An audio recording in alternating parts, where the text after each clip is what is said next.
there's a wasp. I don't know if blowing on a wasp. No, it's good. It's good. Okay, yeah, it helps. we'll do that.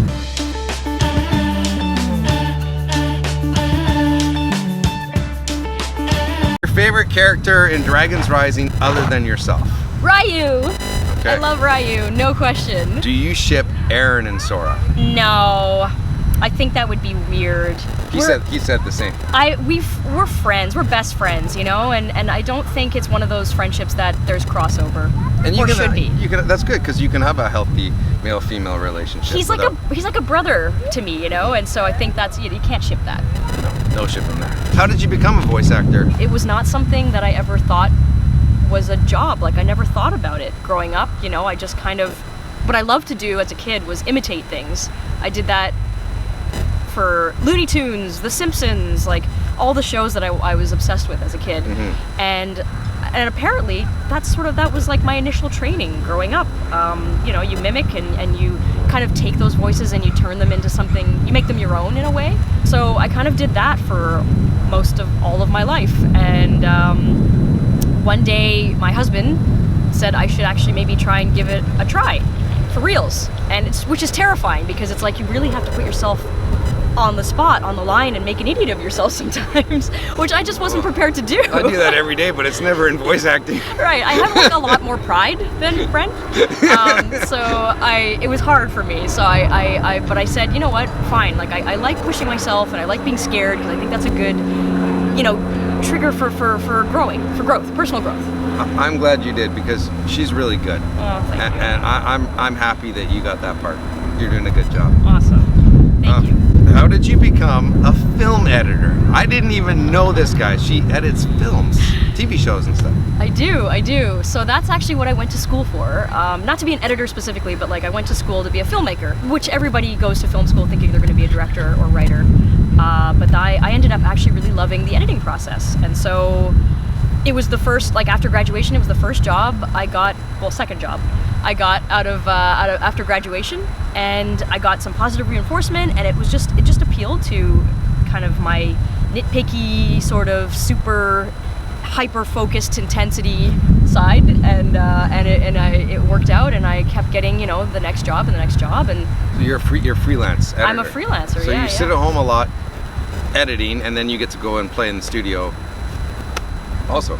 Yes, you're living the dream, you know. Yeah, you did the Kim Possible. Isn't that Disney, right? It is, yeah. That's a big editing job. It was very cool, yeah. Look at you. The live action Kim Possible. One really cool thing is the original voice actor for the Naked Mole Rat was Nancy Cartwright.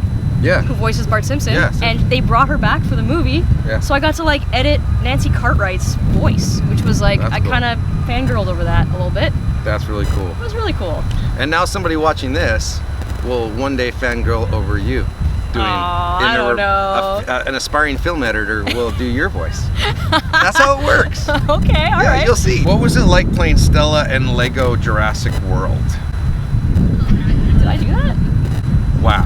Oh, yes, I did. Yes. Wow. Stella, of course. Yeah, that was another chick I played. That was cool. Yeah, so what was fun about Stella is she started out as just kind of like the park vet. That was her name. Right. And she wasn't actually given a proper like character or name, and then eventually I think they were like, okay, cool, let's hand her some more lines. Let's like flush this character out a bit more. And yeah, I became this like super like don't mind getting my hands dirty, digging in poop kind of like park vet chick. Go all in. So I'm into that. Wow. Like, I'm not into poop. I can handle it, but I'm not. Wait, no. This is not going well. Favorite line you've ever recorded as Vanya or Sora? I like when Sora gets a little, you know, sarcastic and just sort of doesn't take anybody's BS sort of lines. So we're back to the poop stuff. We're back. Don't get me started. I have a society. It's called BWEF. Body Waste Elimination Fascination. Okay. All right. It's not weird. It's just a thing. Favorite ninja throughout the series? Do you have a favorite ninja? Favorite ninja throughout the series? Could be anybody? Yeah, they just asked ninja. Is Wildfire a ninja? You're asking me? You know, I'm relying on you for most of this. Oh, really? Well, I was relying on the you. lore, you know, like the actual legit answers that I need to give. Oh, okay, cool. Wildfire. Is Wildfire, like, I Is she a kind ninja? of love Guys, Wildfire. is Wildfire... Okay, we're just going to say Wildfire. Are you a ninja if you have an elemental power? Because Right. is Sora considered an official ninja? Well, I would think it would be that you've kind of gone through your full training and Lloyd or someone says, you are now a ninja. Like but that's- has he done that yet? I don't think so. Well, even if he has, we're not allowed to say it. Right, no. Right, yeah, Okay. maybe, yeah. Have you ever done any on-camera acting? So, yeah. So yes, I don't normally do that. That's not something I don't really even consider myself an actor. I'll be honest with you. What is going on with this interview? I know. You're I'm on, like, one of sorry. the I biggest come shows from ever. another world. I'm a film editor, and No, so you're like not. I just No, sort of, no. Okay. You're a voice actor who masquerades as a film editor. Oh, okay. You can't be doing a show like Ninjago and be one of the main leads and not consider yourself an actor. I guess it's just because I came up through very unconventional means that it's not something that it just wasn't traditional. Like I'm not a traditional actor. Did some like background work, and because I'm kind of small. I don't know if you can tell by the camera and all this, but I'm skinny and I'm small, petite. Let's say It goes with your last name almost. petite Petrie. Petite Petrie. They thought I would be a good person to put prosthetics onto and like you can build me out essentially. Okay. And so I don't know where this is going. I got cast as the like dried, shriveled up version of a character on Stargate Atlantis. Okay. Yeah, so I played Laren. I played the life sucked out of me version of Laren on Stargate Atlantis. And so I had like I was fully featured on camera and I went, and that was it. Okay. That was your one moment. That was my moment. What was it like being in the very last episode of My Little Pony? Yeah, that was cool. My Little Pony was like this unattainable thing. Like I would audition for it constantly, never get the role, and then finally, like I nailed it on the last episode of the like series. Ultimately, to be a part of that was so awesome. So I really count myself lucky to have like really snuck in right at the end. You know. What are the voice acting differences you find between Sora and Vanya? Ah, okay. Well, Vanya was much more regal.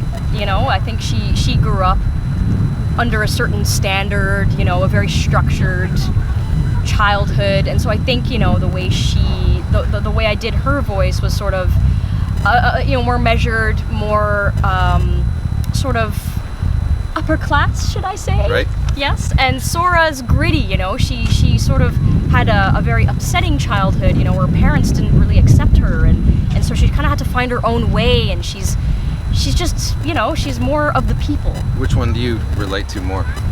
Well, Sora. I mean, I think I came from humble beginnings. Not that I had a traumatic childhood by any means. I had a great childhood.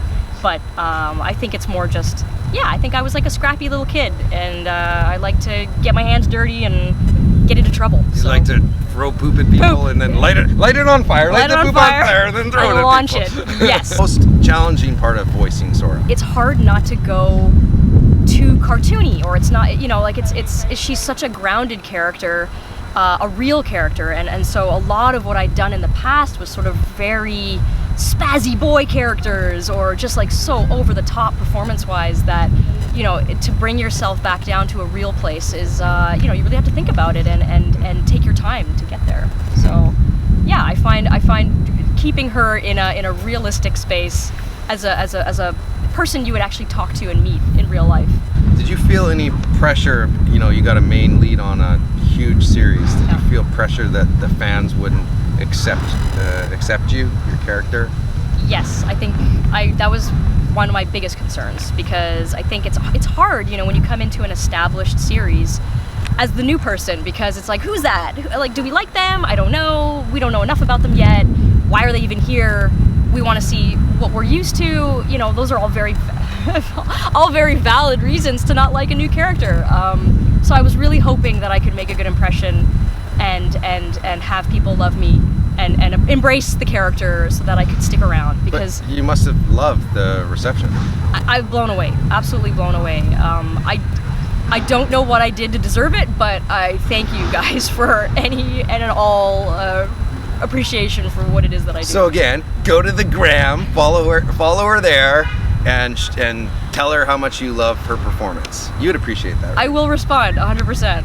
Okay. Yes, thank you. That's really sweet. How do you think Sora's tech power would work on a Nindroid like Zane? Wow. I feel like I can mold you into anything I want. Yeah, let's do it. And I Hey, feel like that hey. is an untapped hey, writers. storyline.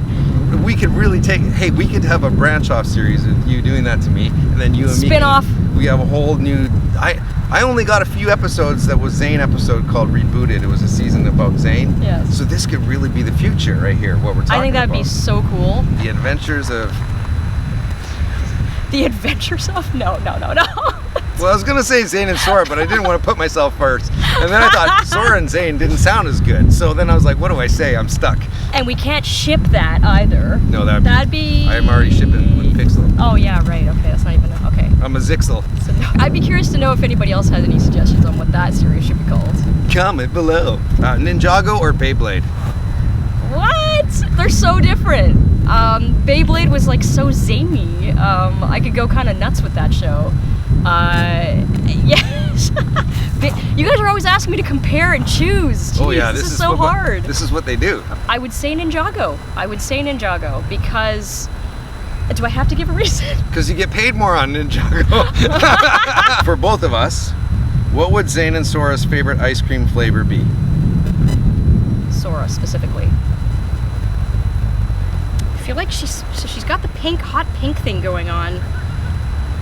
Is bubblegum gross? No, I mean it is, but if that's your answer. Did anybody else used to like just swallow the bubblegum? Because that's what I did. It just like you didn't actually chew it. You Oh. just sort of swallowed it with everything. No, that's not. That's 7 years. They said 7 years, and someone Apparently. said you can't poop that out for 7 years. Here we are, back to poop. Yeah, vanilla, because he kind of has like vanilla hair. Like he looks vanilla face with white hair. Vanilla. Okay.